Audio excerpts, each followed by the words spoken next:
Welcome back to the BizNews Rugby Show. This weekend, the race for the top 8 in the URC heats up with round 16 kicking off tonight. This week on the show, we are joined by Cricket South Africa Youth Manager Niels Momberg, and as always, our BizNews Rugby insider Rory Steyn. Over to you, Rory. Thanks, Patrick, and good morning, BizNews Tribe. I'm glad you introduced Niels like that as the youth manager and head of umpires now for Cricket South Africa, but he's far more than that. BizNews Tribe. I've known Niels for many, many years. He is one of 4 sons of the late Stellenbosch legend Niels Momberg. And I asked Niels to join us today, Patrick, because he's the only guy I know who is literally a walking encyclopedia of cricket and rugby. So being almost Stellenbosch royalty, he is a passionate Marty. He coined the phrase, the Marty Scott, to do with a certain player that we might discuss later on in the show.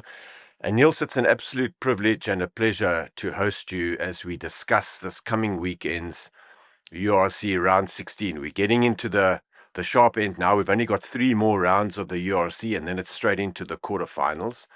And I have to apologize, BizNews Tribe, because there was an error in the newsletter we sent out on Monday where I talked about the round 15 being the quarterfinal. That's because I was still in Investec Champions Cup quarterfinal mode. So apologies for that. We are not there yet. This is round 16. We've still got 17 and 18 to go. And then it's quarterfinals, semi-finals, and final.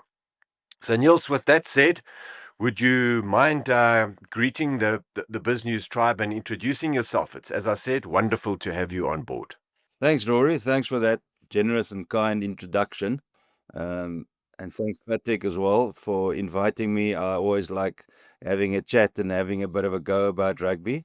Rory didn't give me any real briefing on if I can really have a go and irritate people. But yeah, I have some views, and some of it might be controversial and some of it might be wrong. But yeah, so be it. But I can see we love rugby, and I'm really looking forward. I'd like to call this weekend, it's definitely moving weekend in the URC. I think after this That's exactly weekend, right.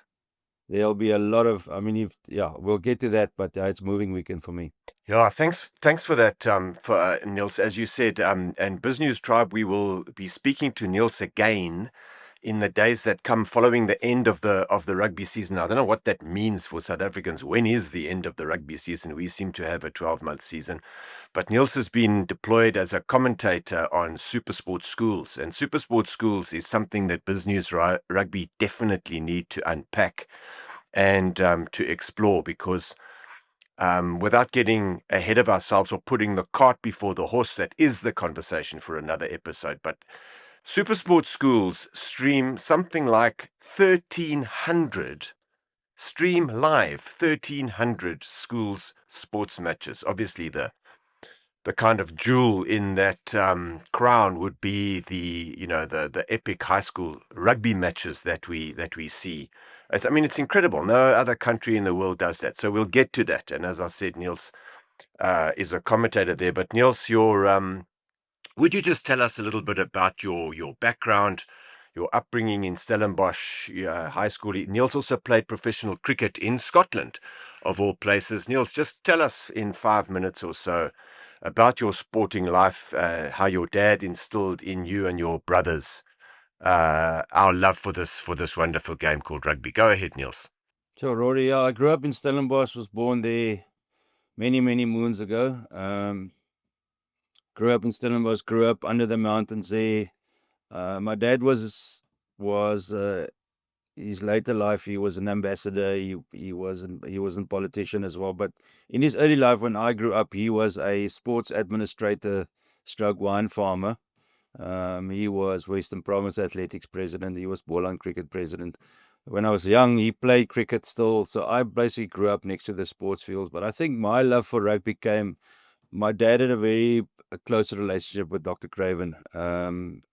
Probably a bit of a second dad to him, because his dad died when my dad was quite young still. So yeah, I used to go to the old Kutsenberg before the Donnie Craven Stadium. Was a ball boy there. Went to Law School Paul Roos, which became Law School Eikestad then later, and then I went to high school, went to Great College, played cricket and rugby there at a reasonable level. Yeah, and that was me. And then after school, I veered off to cricket more. Had a few injuries, and I played cricket. Played overseas. Played one game for Boland actually. Played a lot of B team, Colts and that. So cricket is my thing, and I work in cricket. But as I always already knows this, but my main hobby is rugby and schools rugby nowadays. Yeah, I watch a lot, and I'm actually, as we speak, I'm leaving at 12 o'clock today. I'm driving down to Bloemfontein to watch Grey College play Paul Gymnasium tomorrow, which in my view is the biggest schoolboy game this weekend on the South African calendar. Yeah, so that's my rugby, and I like talking about rugby, like following it, like watching it. Can't watch everything because you got to, then other things like golf and the Open and stuff come up, and then you miss a game. So yeah, but I mainly just from time wise I focus on watching wise on the URC because I'm a big Stormers fan. I can't get away from that, and I also try and watch Glasgow because of Rory and Carl playing for them. Yeah, and that's me, and I just follow it, and I've been fortunate in my time to meet a lot of interesting people and also rugby people through I suppose through my cricket contacts as well. And yeah, that's me, Rory. I hope that's good enough. That's more than good enough, Niels, and it's precisely because of what I referred to as your encyclopedic knowledge of rugby, but also of cricket, that I wanted you on the show. I mean, Niels can tell you, we all know, because I too am a Stormers and Western Province supporter when I'm not supporting Glasgow Warriors. Western Province won 5 Currie Cups in a row in the 80s with that great, that superb side with, Carl Du Plessis and all of those legends. I think maybe Niels will tell me, but I think Donny Gerber also was by that stage at Province for some of those matches. But he can tell you, Niels will tell you all 5 of those Currie Cup wins. He'll tell you the entire Western Province lineup, and that's what I mean by an encyclopedic knowledge and a love of rugby. So Niels, with all of that, and thank you for that introduction. By the way, Niels's son, one of his boys, is currently a professional cricketer with the Highveld Lions, and we're all very excited. He's a former Kes boy. So you can hear Niels himself educated at Grey College, breeding ground of Springbok rugby players. Kes, still breeding ground of Proteas. They still have, to my knowledge, Niels, correct me if I'm wrong, the highest number of Proteas players come out of Kes. So these large government schools that do so much for our sport are also domains within the realm of Niels's knowledge. But Patrick, if you don't mind, let's get towards this weekend's predictions. And while you're pulling up the graphics there, obviously there is a massive. Oh, look, okay. Well, let's talk about this one first. Zebre gave Glasgow a real torrid time last week, Niels. It was a scrappy affair, poor first half, and then when the yellow card came out for Zebre, Glasgow managed to score their 14 points, and that was the winning margin, 14-6, because it was 6-0 at halftime to Zebre. How do you see the other Scottish outfit going down to Parma? How do you see this one playing out, Niels?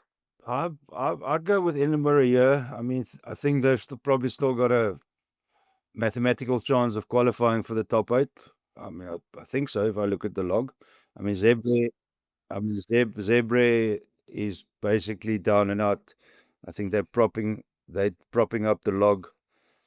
So I'd go to Edinburgh. And Edinburgh, if you look at their Bulls game in Europe a few weeks ago, I mean they're a good side. I mean they've also with a bit of South African flavour there with Piers Kuman and the coach. So I think Edinburgh, even though it is in Italy, I think Edinburgh is going to come out desperate, and they're going to sneak this one.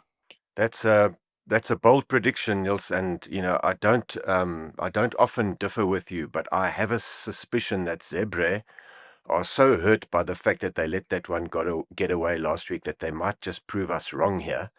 But let's see. You are correct, Niels. I looked at the logs this morning. The top 4 are basically away and gone. But if you look at 5th placed Benetton, Zebre's Italian counterpart, Zebre are in 5th and Edinburgh are, as you can see, in 11th. But I think there's only 4 points separating 5th and 11th.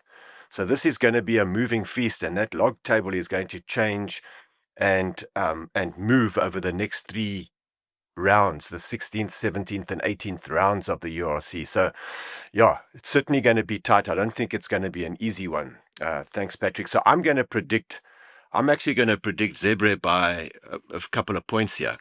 Niels is probably going to say Edinburgh by a single score, but I'll leave that to him. But as I say, we might just defer a little bit on this one, Nielsy. Yeah, Rory. I mean, I'm looking again. I like to look at it like this. I've often nowadays sides are not always up for it 2 weeks in a row, and I think it was Zebra's big game last week. So and it's a little bit more. But again, the Italians are passionate. They might get themselves up for it, but I have a sneaky suspicion, and I have a soft spot for the Scots, and Scottish rugby, with my time playing there many moons ago. So yeah, that's the way I'm going with this one. Yeah, Niels, it's hard to look past Munster bouncing back, right? From last week's narrow defeat to the Sharks. I'm sorry, to the Bulls. What do you see here? It's a very tight one, and it's one of those games. It's very important for the teams below them, Stormers in particular. They're going to go past one of these sides. Again, Cardiff, and by definition, Cardiff not, because they're basically one of the better Welsh sides. But Welsh rugby is in turmoil at the moment, and Munster is Munster. I mean, I don't see them. They're always. I mean, Leinster is probably one of the top, well, if not the top professional club rugby, whatever you want to call it nowadays, side in the world. But Munster is, when you look back over the years, fantastic club, fantastic history. So yeah, I think once again, and I often get burnt, but I'm not going to go 2 games in a row. I'm going to go for the visiting side. So I'm going to go with Munster here, probably also by 8 points, something like that. Munster is also going to be desperate, and Munster's always, I mean, they won it 2 years ago. They're always in the mix, they're always there and thereabouts. So I've got to go with Munster here. I've got to agree with you, Niels. And when Munster did win it 2 years ago, they surprised everybody, including our Stormers, because they won the URC, the second iteration of the URC. They won by winning on the road. And so I'm going to go with you here. I'm thinking Munster by 10 points here. And then our third and final game on the Friday, 3 all kicking off at the same time. It's Rory, your Glasgow Warriors at home at Scotstoun playing the Bulls, probably the game of the weekend, second versus third. Rory, I'll ask you for your opinion first. How do you see this one playing out? Very, very tight and tough one to call, Patrick and Niels, but you are 100% correct, Patrick. This is unquestionably the game of the weekend, because there's only 4 points separating Glasgow in second and the Bulls in third. So if it goes the wrong way, definitely for me and Niels, it would be the wrong way if the Bulls won here. It could well change who gets a home semi-final. The home quarterfinals are done and dusted. These guys will both play home quarters. If they both win those quarters, will the semi-final then be in Glasgow or at Loftus is the question. So there's been quite a bit in the media today. Jake was responding to one of the Glasgow Warriors assistant coaches talking about revenge. He just said, look, it's not about revenge. He doesn't coach for revenge, and that's quite right. I believe him. But he did say that when these fixtures were released, the first thing the Bulls did is they circled the 25th of April as the match when they would be traveling across to Glasgow Warriors and try and put right what went wrong for them in the second half of that URC final. So with all of that said, and just having a little bit of insight there, the Bulls are coming off, I think this is their third match on the road. They're not typically very good on the road, although they proved us wrong with that last weekend in Munster. Glasgow have got a number of injuries, and although they haven't welcomed back Sione Tuipulotu or Hugh Jones, they are welcoming back Scott Cummings, but he's starting off the bench. And just as Josh Mackay comes back from injury, he goes and gets injured. So we've got Ollie Smith starting at fullback there. So I'm going to say, because I must stick with them, and I'm praying for that Glaswegian weather to take the Bulls out, but it's going to be very, very tight here, guys. I'm saying Glasgow by 2 or 3 points. How do you see it, Niels? Yeah, I'm also going. Look, I'm looking at the bull side here. Yeah, it's a Yeah, good side, eh? yeah, Ruan but it's Nortje at 7, warm. I see. I've got to say this. I mean, Jake has always been known as a great selector. Remember in 2004 when he took over the box and he found those players and how he molded that side with some strange selections that turned out to be fantastic. But if you look at the side, a few weeks, I mean, he does this thing. He plays people out of position. He played Willie Leroux at fly off a while back. He played Keegan Johannes at fly off as well. He's a scrum off. Now that for this game, he's got Marco van Staden at 8. He's left out Marcel Coetzee, who arguably is probably the form loose forward in the country at the moment. And there's another one, and he's got, as you said, he's got the Springbok lock Roan Nortje on the flank. Now Roan plays, and I can see where he's coming from, but I just, for me, there's just too much disruption the way he selects sides. And then what you said earlier about the Bulls have been on the road, and South African sides firstly never play well away from home anyway, or a record even going back to the Super Rugby days. I mean, you used to go in 5-week tours where we play 4 games, and we would say, right, if we can get a win, 1 win plus 2 bonus points, that would be basically good enough. And because South Africa is such a nice place, and the manna are missing missing a bit of a Brana in Pretoria. So they got 1 foot on the plane, and I believe that could be the case. I don't think it's do or die for the Bulls either if they lose to finish in the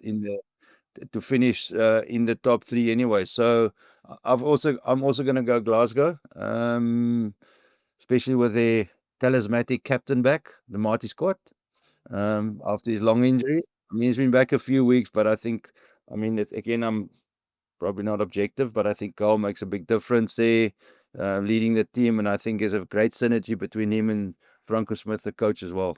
I only worry, Rory, about the Glasgow Warriors. I'm not sure after that beating they took from Leinster a few weeks ago, which shocked me. I mean, Leinster is a great side, and we all scared of them and we rate them. But I think being away from home, a little bit wet.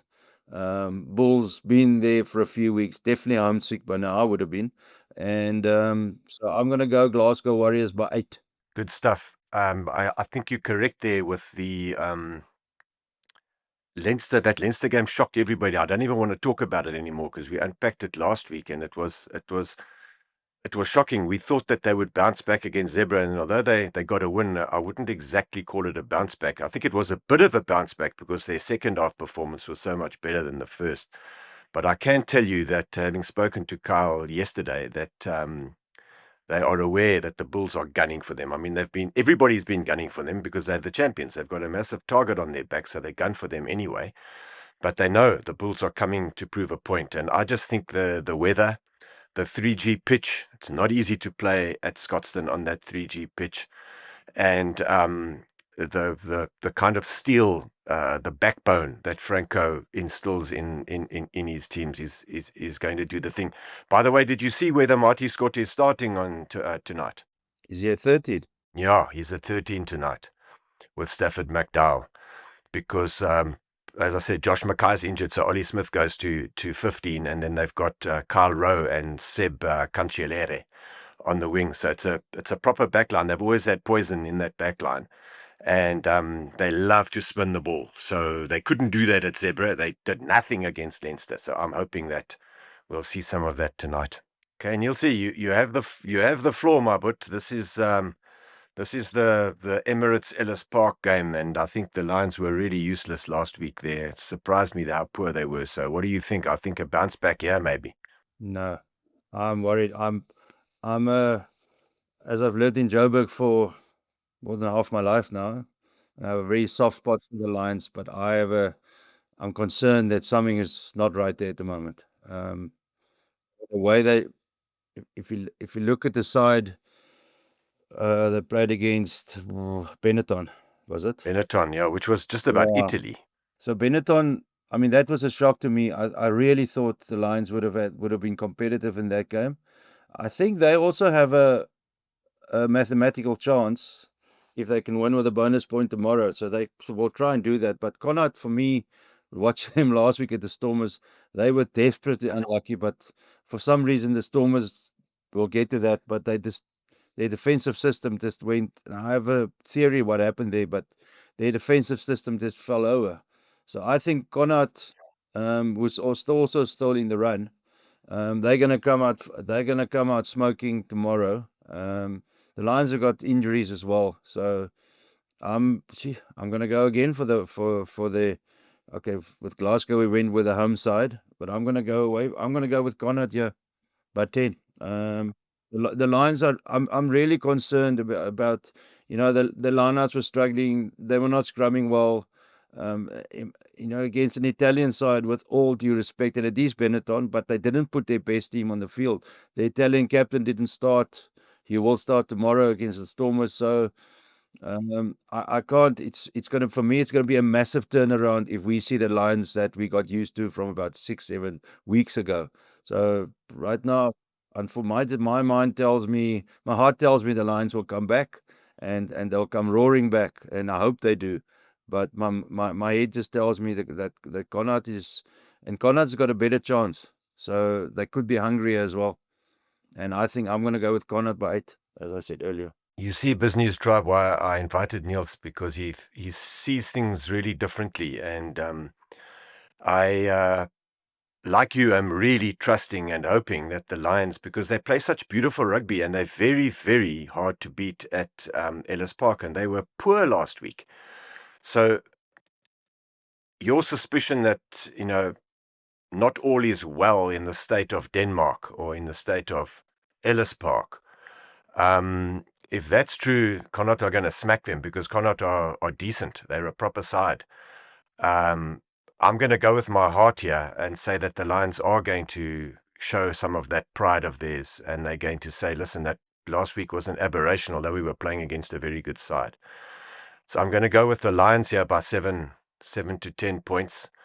But I think you may well be right, my friend. I think it might well be Connacht that walks away with the spoils, and then the Lions really do need to go back to the drawing board. As sad as I am to say that, yeah. Ach, Arama Dragons, what are we doing here, Niels? They've only won one game the whole year. Can they win a second against the Ospreys, who is arguably the second best of the 4 Welsh franchises? Look, I think for the competition and for Welsh rugby, I hope the Ospreys win, because they still got a chance. I mean, I'm devastated what's going on in Welsh rugby. I mean, I didn't say that in my introduction, but I grew up in my early high school years. That was the 70s and the early 80s, and we all had that video. All the older guys, not you, Patrick, me and Rory, was called the Crowning Years. And I mean, I used to watch that thing broken. And that was the days of Gareth Edwards. And I mean, Welsh rugby, apart from what I had at Stellenbosch as a kid growing up, but Welsh rugby is what made me really fall in love with rugby. The way they played it, the way they took the big sides on. They were also the core of those great British Lion and Irish Lion sides from 71 and 74 and those years. So I'm desperate for what's going on there. But for the competition for Welsh rugby, I think Ospreys will win, because it is at home. And as you said, the Dragons are just dreadful. It would be a massive upset if the Ospreys don't win tomorrow, and I hope they do. I'm with you on that, Niels. And like you said, the 74 Lions, which is it enjoys mythical status, not just in South Africa, because they really clubbed the box. But that you think of that back line. I mean, it was Edwards, it was Phil Bennett, it was, well, there was a Scotsman there, McGeechan. But if you go to the wings and the fullback, the two Williamses, John Williams and JPR Williams, they were unbelievable. And my late father-in-law, he of Glaswegian heritage, told me that the finest fly-off he ever saw play was Barry John. Now, that was before both of our times, but I take him at his word. And I mean, the try that Gareth Edwards scored against the the All Blacks for the Barbarians, which was essentially a Welsh backline, speaks volumes. And it was all of those players. I'm with you, Niels. My heart is broken about where Welsh rugby is. And as we were saying on a previous episode of BizNews Rugby, Wales, along with New Zealand, is one of only 2 teams in the world where rugby is everything to them, from a sports perspective. Yes, rugby is huge to we South Africans, but the majority of our people still support soccer. I don't know why, but they do. But Welsh rugby has got to be strong for world rugby to continue to be strong. And while we're on the subject of their demise, I think we might well see at the end of this URC season, we might well see the Welsh involvement in the URC diminishing to just 3 franchises, where they might take the Welsh, the Dragons, and disperse those players throughout the Ospreys, Cardiff, and the Scarlets, and then maybe allow one of those newly, let's call them reinstated or reinvigorated English teams to come in as the 16th team. But we're getting ahead of ourselves. We are talking about this weekend's fixtures, and I do see the Ospreys being too strong. I see the Ospreys winning this by 3 tries, so 15 to 21 points around there. I think the Ospreys are gonna do it. They are at home, as you've said, Niels. Yeah, here we go. Niels, over to you. I'm very scared for this match after the Stormers' defensive performance last week. And Benetton is a very good side, and I think they would have targeted this game. And if you look at the log, there is so much running. Benetton is 5th on 41. Stormers 8th on 40. Stormers beat Benetton. Cardiff and Munster cancel each other out. Stormers win this game, they could go up to 5th. Because I'll get to that later, hopefully. I have a sneaky theory for the Stormers to go very far in this tournament if they get the right quarter and semi-final. However, what happened last week and what I saw was that on the right wing side, where Suleiman Hartzenberg played, something went wrong on the Stormers' defensive, where he kept on rushing up out of line. They've got the classic rush defense. Norman Lake is defensive coach there, and Connor just tore them apart there. I mean, on attack, it was classic Stormers. Shasha Feinberg, Ngomazulu he was showing everybody what the world or the Bishops people has known for years, that he's a genius in the making. And so the Stormers will have to show up their defense tomorrow. I think they will. I mean, their overall defensive record this season is very good. I'd like to think that last week was just an anomaly, and they'll come back. I mean, there's going to be a big crowd in Cape Town tomorrow. I'm sure the whole community will be out, and that they get the best crowds in the country anyway. So I reckon there'll be 30,000 people in tomorrow in that stadium, which is fast becoming something that's, they're building their own traditions after the unfortunate demise of Newlands. But I mean, that's just how the world works, unfortunately. And so I think the Stormers are going to sneak it, but it's going to be very close. It's going to be a very close game. And my rider on that is that the Stormers' defense will be fine tomorrow. But if you look at the Stormers side, I've got to just, if I could take a step back, the Stormers are once again being, as the players come back from injuries, others get injured, and I'm very concerned about Frans Malherbe and his back. That back injury is now flared up again, and he's now on the other side of 32, 33. So I'm don't want to be a doomsday prophet here. We've just lost Kutsi earlier in the year, and I'm starting to wonder if France can get there to the World Cup, but for the Stormers to get back, not to get sidetracked, it's a massive loss. Even if you think, especially with Neetland Forsier, I think he's got another week next week with his suspension. Very weird, bizarre suspension of 4 weeks for what he did. But anyway, so the Stormers are under pressure on the tight side. And also then obviously they lost Dion Fourie last week. Another major injury, guy 39. You have to now question, will he come back from that? Will he want to come back? But once again, sticking to the subject, he's also a big loss for Western Province. But the young kid, Paul de Villiers, who captained the S-20s 2 years ago, I think, he made a big impact last week. So I think it's his time probably to shine now. So the Stormers, I think, being at home, they're just going to sneak it. But I have a sneaky suspicion Benetton is coming there with a big plan, with a lot of energy or a lot of passion. And I think if you look at the side they picked last week, this is the game they want to win, because they beat the Lions last week. They win tomorrow. They're right up there getting a home quarterfinal as well. And you win a home quarterfinal. If you're in the semifinals, Rory, as we've seen the last 3 years, anything can happen. Nobody thinks Leinster can lose.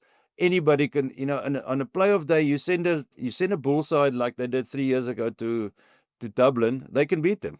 So for Benetton, they are thinking if we win tomorrow, we are positioning ourselves for a big spot in the playoffs. So this for me is a big game in the overall, because of how close the log is. I mean, as I said, the Stormers can go from 8 to 4. Benetton wins, they go into the top. They fourth, so they're looking at a home quarter. So this game tomorrow, I'm looking forward to it. It's a humdinger. It's a humdinger coming up. It's a massive game. And nobody wants to finish 8th. I mean, everybody wants to make the top 8, because then you're in the playoffs, then you're in the quarterfinal. But nobody wants to finish 8th, because then you've got to go to Dublin and play Leinster, as you've said, Niels. So that's where the Stormers are currently lying. And I agree with you completely that were it not for the magic of Sasha Feinberg and Gomazulu last weekend, the Stormers would have lost. As far as one man can affect a result, were it not for that hat-trick, and then there was some unbelievable play by him, and also the chicken wing offload to Einster Suleiman Hudson-Berg, were it not for that, the Stormers would have lost last week. So I agree with you. I don't know whether he can pull the same magic again, because that was proper magic. And while we're on the subject of SFM, I just want to stand still with this kid. I mean, he is so sublimely talented. As you've said, Niels, people down in the Cape have known this for many years, and we're only seeing it now, and the global rugby fraternity is getting to see it. But the petulant side of his nature, and maybe that's what drives him. It concerns me, because at some point, I mean, he did something completely idiotic when the Stormers lost that game, and he shoulder charged his opponent, and he was sent off, and it arguably cost the Stormers 12 or 14 points. And he's clearly the heir apparent to Andre Pollard in the Springbok 10 shirt, but he's got to curb that petulance. He's got to learn a lesson at some point. He can't behave like that.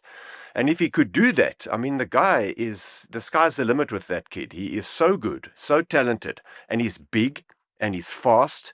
He reads the game. He's got superb hands and feet. There's nothing he can't do. He's just got to get his mind into the game and stop losing his head at critical times, youth notwithstanding and all of that. But with all of that said, Niels, I am as worried as you are about this fixture. The fact that the Stormers have had injuries plaguing them all season long, and now they've got a suspension as well, with, as you said, Netling for sure sidelined. It's crazy, but I'm going to go with the Stormers to come through there. Yeah, I'm saying Stormers by 6. Tight game, Stormers by 6. A wonderful game to look forward to in the if Glasgow versus Bulls tonight is the game of the weekend, well, then this is the game of Saturday, tomorrow. Yeah, South Africans win by 1. I'm going Stormers by 1. It's that close. Look, I have to, talking about Sasha, I'm not too concerned, Rory. I hear what you're saying, but he reminds me of Michael du Plessis in his youth. Even before he played for Western Province United, I mean, his nickname wasn't Mullis for nothing. He was, they call him Alle Mullis or die Malman. And who's this, Michael or Sasha? No, Michael. And so I think they'll work on that, and that will improve. Now, the current example for me is, remember Evan Roos last year and the year before? How terrible he was when it comes to petulance and bad and ill discipline and all of that. And I think this year, he's 25 years old now. He's perfect. He's found that balance between aggression and over the top. in your face, whatever. I've actually seen him even walk away from a few scuffles this year. So I think Shasha will be fine. But unfortunately, Rory, to your point and to your fear, I don't think it's over yet. I think we're going to see a few more times of that petulant behavior. I think it will come, but it's just because he's very young.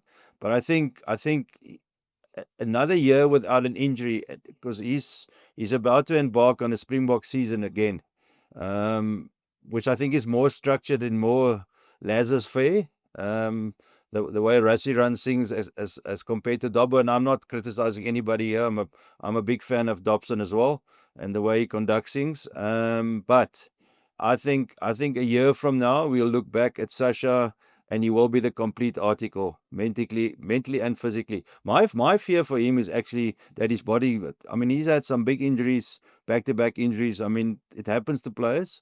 But I just hope that he can now play for the next 12 months without any. He's going to get injured, but no serious shoulder injuries or knees or ankles like that. Little muscle here and there, that's fine, or a bump. But that's if he gets through a full season of URC till the end of this season and playing most of the tests, be it off the bench or I think in a year's time he's going to be the superstar in world rugby. In fact, not getting carried away, I think by next year, this time, injury-free, he's going to start challenging Mr. DuPont as that guy in world rugby. From your lips to God's ears, Niels. I mean, I'm seeing the same thing. If if he can stay injury-free and keep going at the rate that he played last week, it's then him and that young Aussie centre, the 6'5" centre whose name I've just forgotten now for a second. These two are going to light up the world stage and hopefully attract a whole bunch of youngsters into the game just by their unbelievable talent and flair. So yeah, a very tight one, and we've got to be wary of these Italians that are coming down there. They are a good side, and if you are correct, Niels, that they target the game, it could well go the other way if Sachet is unable to work the magic that he did against Connacht last week. Yeah, thanks, Patrick. Oh, look at these guys now. Leinster, Niels, first place. Traveling, what team do you suspect they're going to send to Wales? Does it matter? Well, if you ask the Sharks, no, it doesn't matter. we used to this, and I mean, I'm as a guy that looks at sport, look, I'm a Manchester United fan as well for my sins, and I look at teams and I look at the systems that support them.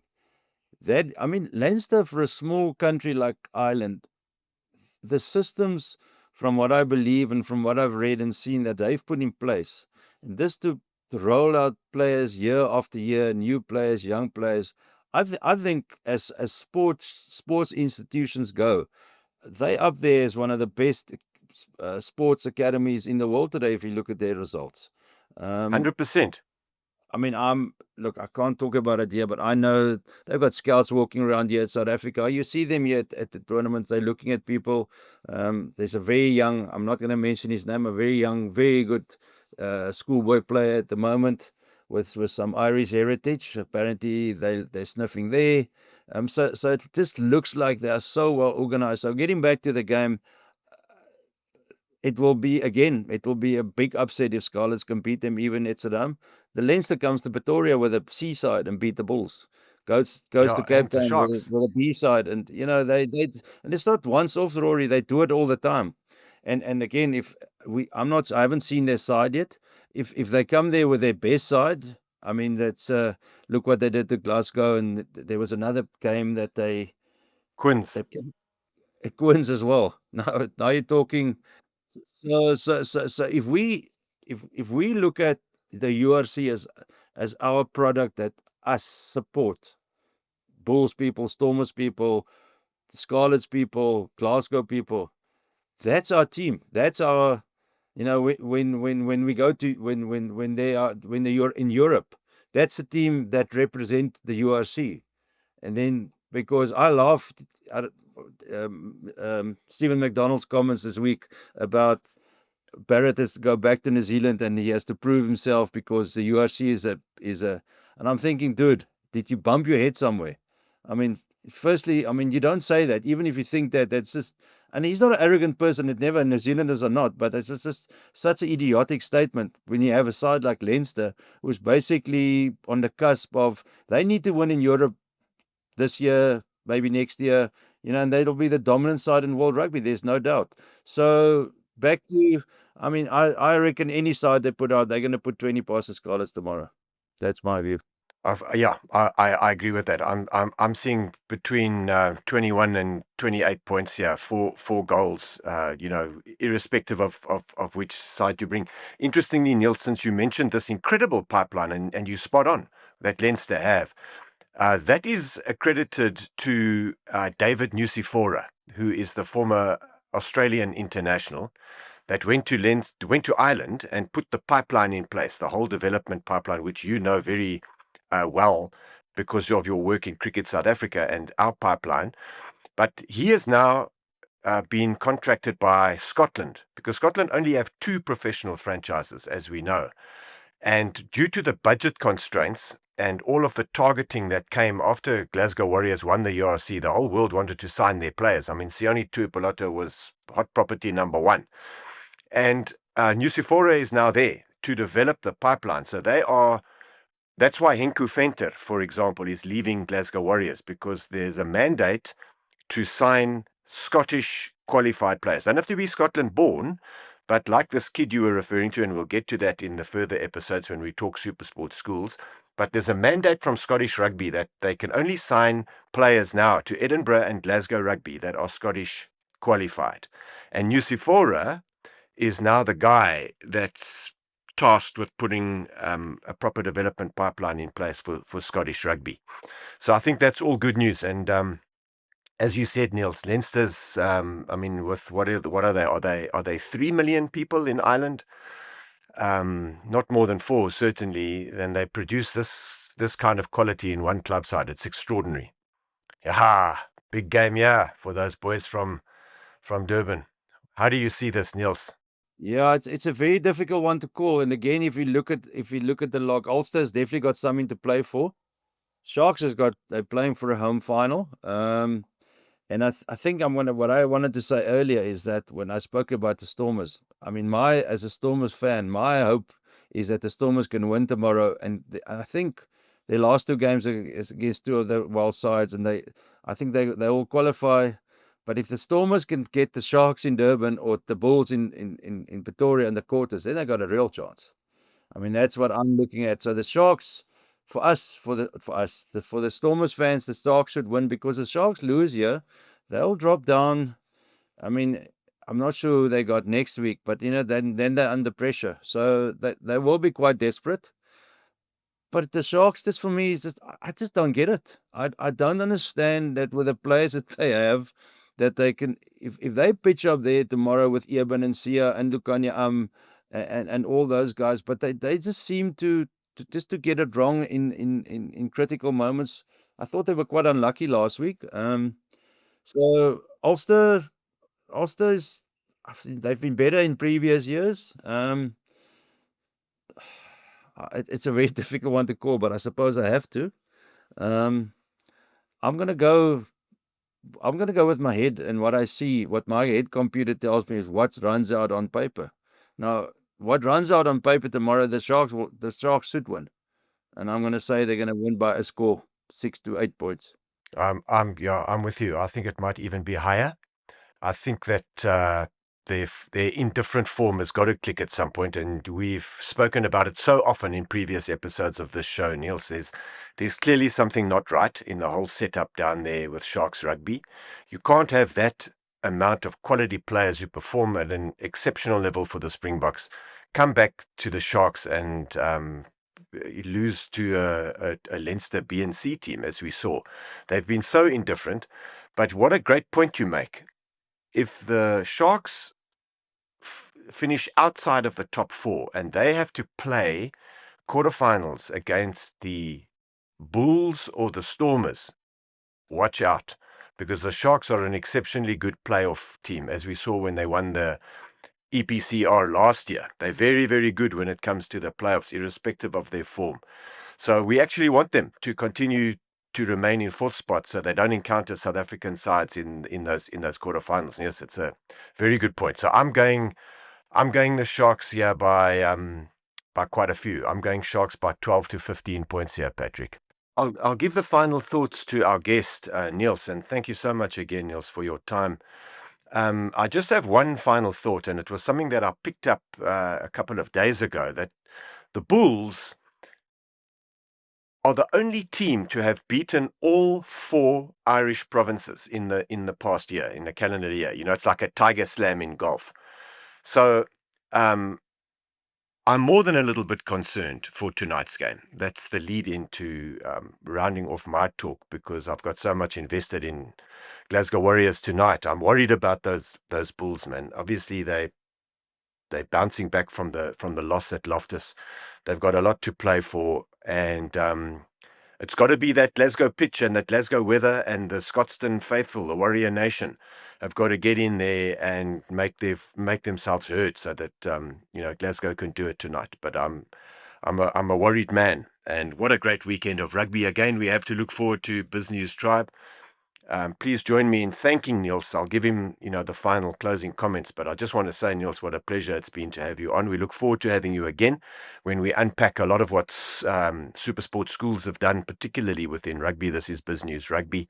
And with that, I wish the BizNews Rugby tribe and the BizNews tribe at large a great weekend of watching. I thank you, Patrick, for assisting us again with the technical stuff. And Niels, over to you, my friend. Thank you. Yeah, thanks, Rory. Just to cap it off, I think, and I'm thinking about this now, the Bulls has got such an exceptional scrum. And I think if scrumming was if the type of prop play was just about actual scrumming and winning scrum penalties, I think Wilco Niemand, Wilco Low, excuse me, Wilco Low is probably the best scrummaging tight end in the world today. Once again, it's controversial, but he is. So I think if it's the game gets slowed down tonight, and there's lots of scrums, Glasgow could struggle because of that. But I've also watched them play, and especially on the pitch, sometimes there's not a lot of scrums. But if there's a lot of scrums and scrums penalties, and the Bulls build momentum through that game will be very close. Then lastly, if I can talk about the Stormers game again, and it's quite similar. Stormers, funny enough, they people say they play this airy-fairy funny game, but in their good years in the last 3 years, with Frans Malherbe and Netling Fischer and Kitsoff before he left and went overseas, their scrums were actually what they built their success on. So I think tomorrow in Cape Town and tonight in Glasgow, the scrums are going to play a big role, if there are a lot of scrums. So because Western Province at the moment, they've got an inexperienced tight 5 or front row anyway, or props anyway. So, if you think who they had in previous years. And I'll leave you with that. And guys, I really enjoyed that. Thank you very much for inviting me. As Rory will tell you, I love talking about rugby. I could sit here for another hour or two, but I need to get ready because I'm turning my car towards Bloemfontein and going down the N1 to watch a bit of schoolboy rugby there tomorrow. Thank you very much, and I'd like to do this again in future if it's okay. Thank you. Absolutely, Niels. You can count on it. We will not just get you on for the super sports school stuff, but we would like to pick your brain more regularly because you are a font of knowledge, rugby knowledge. And do me a favor, Niels, when you get a chance, send me a WhatsApp with a short report on the game that you're going to watch. Grey College versus Paul Gym. What a great game. You can't really call it a derby, but it's a fixture that I think both coaches look forward to. Send me a report, and then I will report that back to the BizNews Tribe in Monday's newsletter. But travel safely. Love to Tanya. Thank you to you both again, and BizNews Tribe. Stay on the couch. Get the beer and the biltong cold. We'll talk again on Monday. Thank you. Niels Momberg, the CSA Youth Manager and Rugby Encyclopaedia, Rory Steyn, our Rugby Insider, and I'm Patrick Kidd from biznews.com.